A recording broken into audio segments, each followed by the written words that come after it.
Letter 2. On Discursiveness in Reading. Judging by what you write me, and by what I hear, I am forming a good opinion regarding your future. You do not run hither and thither and distract yourself by changing your abode, for such restlessness is a sign of a disordered spirit.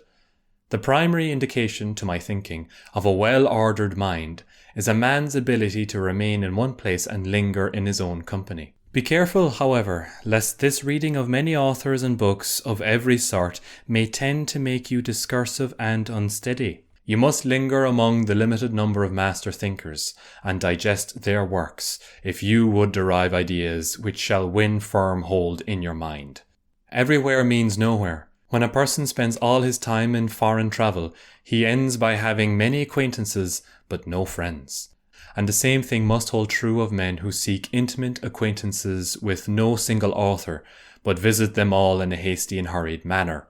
Food does no good and is not assimilated into the body if it leaves the stomach as soon as it is eaten. Nothing hinders a cure so much as a frequent change of medicine. No wound will heal when one salve is tried after another. A plant which is often moved can never grow strong. There is nothing so efficacious that it can be helpful while it is being shifted about, and, in reading of many books, is distraction.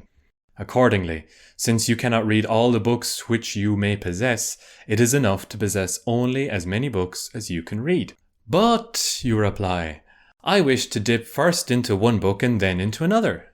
I tell you that it is a sign of an overnice appetite to toy with many dishes. For when they are manifold and varied, they cloy, but do not nourish.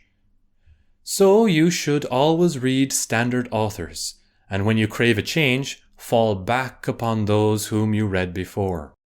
Each day acquire something that will fortify you against poverty, against death, indeed against other misfortunes as well, and after you have run over many thoughts, select one to be thoroughly digested that day.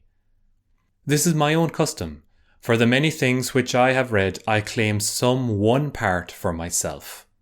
The thought for today is one which I discovered in Epicurus, for I am wont to cross over even into enemy's camp, not as a deserter, but as a scout. He says, "Contented poverty is an honourable estate." Indeed, if it be contented, it is not poverty at all. It is not a man who has too little, but the man who craves more that is poor.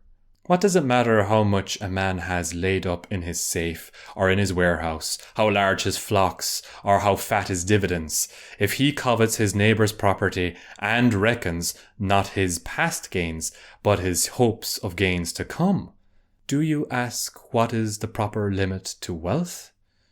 It is, first, to have what is necessary, and, second, to have what is enough. Farewell.